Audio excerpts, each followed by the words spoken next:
शासनाने विधवा महिलांना देण्यात येणारी सानुग्रह मदत त्यांना त्यांच्या हयातीपर्यंत द्यावी. रायगड भूषण सीमाताई घरत. पतीच्या निधनानंतर सरकार विधवा महिलांना सानुग्रह अनुदान मदत म्हणून देते. मात्र त्यांचा मुलगा सज्ञान म्हणजे 18 वर्षाचा झाला की ही मदत बंद करण्यात येते.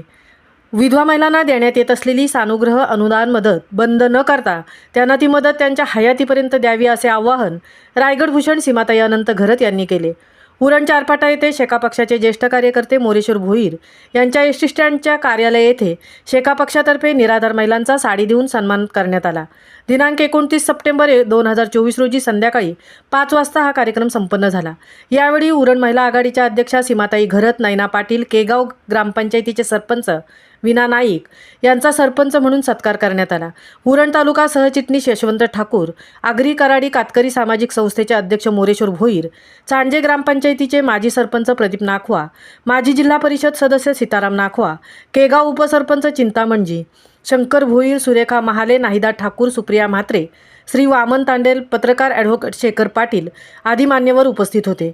यावेळी श्री गणेशाचे पूजन विधवा महिलांच्या हस्ते करण्यात आले. तसेच सावित्रीबाई फुले व समाजसेवक पशी म्हात्रे यांच्या प्रतिमेस विधवा महिलांच्या हस्ते पुष्पहार घालून प्रतिमांचे पूजन करण्यात आले. कार्यक्रमाचे सूत्रसंचालन रामभाऊ म्हात्रे यांनी केले. यावेळी मोरेश्वर भोईर आणि टीम यांनी प्रत्येक विधवा महिलांना साडीची भेट दिली.